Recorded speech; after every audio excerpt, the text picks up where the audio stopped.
Bien, bonjour, je suis Marc Ducret, je travaille au CFTD, j'ai le plaisir de conclure cette journée et à la demande de l'émission, je vais vous présenter un site expérimental du CFTD à Boin qui pourrait être un site adapté à des tests échelons de propulseurs véliques.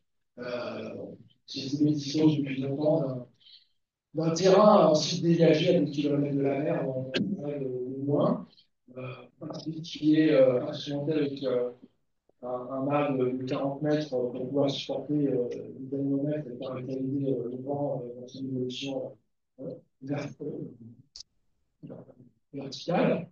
Et puis, actuellement, il reste une fondation qui avait servi pour des mesures de correction de sur les vibrations du cheminée cylindrique de 35 mètres de haut, fondation qui pourrait supporter éventuellement des propulseurs véliques. Voilà, le site il est dégagé derrière toutes les directions.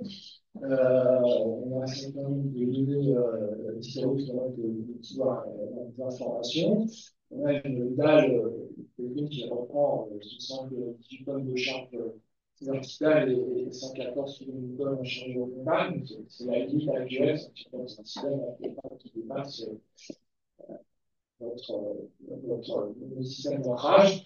Et puis pour le développement de ce site, il y a des questions qui sont encore en train d'être creusées.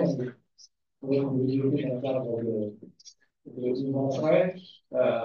Et il y a nécessité de regarder les questions d'accessibilité et de transport des éléments ABC. Et puis voir comment, d'un point de vue administratif, avec le machinier, on a bénéficié d'un permis de construction critère, comment on peut administrativement faire passer des installations pour des systèmes véliques.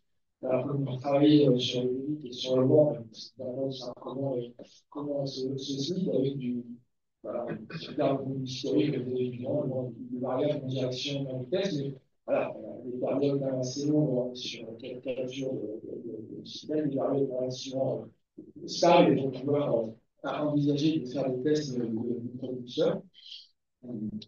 Mais ce qui est plutôt intéressant derrière, c'est les données statistiques qui permettent d'avoir une idée du disponible et des vitesses de vent des secteurs intéressants. Majoritairement, ce n'est pas une surprise sur les vents du secteur sud-ouest. Là, on peut avoir des vents jusqu'à 10 mètres par seconde à 10 mètres du sol, ce qui veut dire qu'on aura plus en altitude au sommet du propulseur. Voilà, on a un histogramme, on voit à peu près qu'on a des choses entre 4 et 5 mètres par seconde.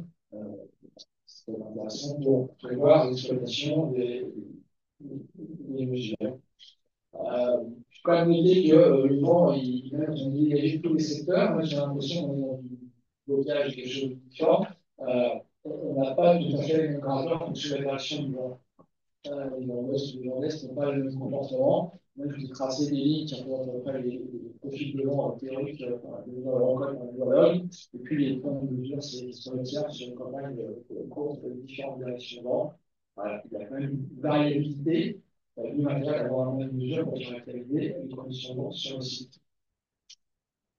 Voilà, qui pourrait révéler un petit peu ce que pourrait peut-être être possible dans quelques temps pour installer des systèmes de production véhicules. Merci pour votre attention.